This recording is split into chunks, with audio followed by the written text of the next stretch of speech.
We are to equip. Iron sharpens iron. That's how we learn. We learn together. We bruise up against each other. Brush up, or not bruise, but brush up against each other sometimes. Sharing what we know. That's why I continually buy books and read, because I want to know. I don't want to lead anybody in the wrong direction.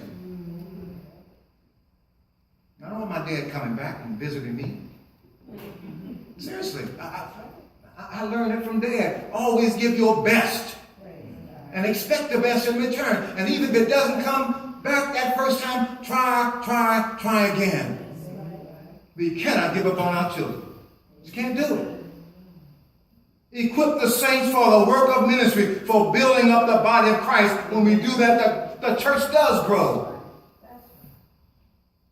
But people know when we're joking, we're joshing around.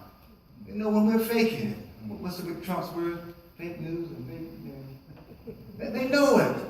So we have to go out ready to do the good. Some to be evangelists, he says. Shepherds, teachers with responsibility to oversee the function of the church. Not just the spirituality of it, but the function of the church. How it works. We need spiritual technicians to make sure. Every now and then we check what's going on. Your cars. I heard cars coming past me. I know they got 2 or 3 spark plugs missing. They just keep driving them. You can smell the exhaust. The gas is not being properly burned. They're running on 3 and 4 cylinders. They're not getting the proper power they need to move. But they hear it and don't hear it. So that's our job, to make sure everything is running the way it should be, because we're not just any institution. We're the church of the living God. So we have to be on our P's and Q's. The church, a people and place where biblical teachings are consistently taught to feed the flock so that all grow and mature toward the stature. If you take 2 plants and put them in the same pot and you put a divider between them, you water one, don't water the other, what's going to happen? One is going to outgrow the other. And hopefully the other doesn't die. I remember one time, a stray dog came because Dad had a kennel of $8, $9, $10 and so one day I was about 9 or 10. So I saw this dog wandering all over the place. He was nothing skin and bones. So I thought I could take that dog. I didn't know that when scurvy hits you, it doesn't really let up much. You're stuck there when it comes to animals. But I thought I could nurse that dog back to help fatten him up, and he'd be one of Dad's hunting dogs. Dad said, Carroll, that don't work. You know, he said, the best thing you do is go ahead and shoot him and put him in the ground. He can't hunt. He's not even a sooner, really. You know. So we can't allow our children to get to the point where they become sooners. We can't do that. We can't sit by and see them squander their whole, these are precious lives. We can't do that. And the church's main responsibility is for those children. All of them. Because we are called to be overseers, technicians. The church is a people now. That's one of the issues that Jesus had with the church during that period of time. Oh, they loved the temple. They did anything they could for the building. He said, no, it is not that. These people outside, what are you doing with them? Of course, their answer was, nothing. They're not worthy. Not worthy. But we must know the biblical teachings, church, if we're going to speak to people on the corner in places. And yeah, they curse you out, so what? Just words. And don't tell me many of us haven't used those words enough. Huh?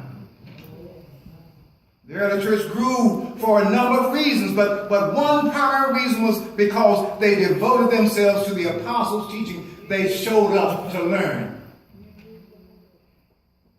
They showed up to learn.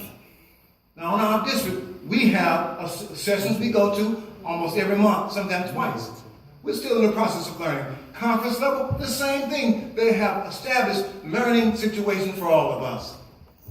We don't stop. Why should you stop? You have to be equipped to do this work.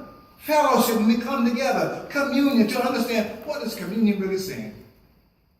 What's the purpose of it? We should all be asking those questions and seeking out the answers. To prayer, what is prayer? We should ask ourselves, what is this thing we do? On our knees or standing up, eyes closed, eyes open? It doesn't matter. What does it mean? Reach one, teach one. Do we do that? You're right. Acts 2:47 says, then he said, after we do these things, the Lord added to their number day by day those who were being saved, being transformed. God said, I will add to your number, but you've got to do some work. Can you imagine a righteous God sending people to a place where there's nothing going on, nobody's doing anything? I don't see it. I will add to your number when you demonstrate. Look, you work for an employer, okay? You do just the basic stuff. You show up on time. You sit in your chair or whatever you're required to do. You never go above what the requirement is. And at Christmas time, we expect what? Our bonus. Now, the word bonus means I don't have to give it to you. You didn't earn it. I'm giving it to you because you have worked above and beyond your what? Basic call. If these are absent, then the church will not function the way it was designed. A church that grows is one that goes places, that touches people. They're not just a gathering, not a club on Sunday morning. They go, they meet people, they know folks. They go where people are. They seek the greater number outside the walls. That's where it's happening, church, out there. And the body extension means what? You're reaching folk who have dropped off the radar of the church. Former members, but have gotten lost. Well, they didn't get lost. They made a decision. But still, we're responsible, what? To reach out to those folks. How many times do we call? Look, there's a whole lot of phones in this church here. Cell phones and house phones as well. How many of those people are being called? Now, if you didn't understand Ephesians, it says the work of the clergy is to what? Equip who? Come on now. You know what comes next. Equip the saints. And you all are saints. And not ain'ts. You're the saints. They equip you to do the work. For a long time, the church had it backward. The pastor's supposed to go out and get all the folks. That's not true. That's not what Ephesians says. Prepare them if they show up, of course. Prepare them to do the ministry of the church, the ministry that God has laid into our arms. So we do the seeking. So those that are inactive, we check upon them. We don't wait 3 years later. We check upon them after they've been missing for 2 or 3 Sundays. Unless you already know they're on vacation, that's fine.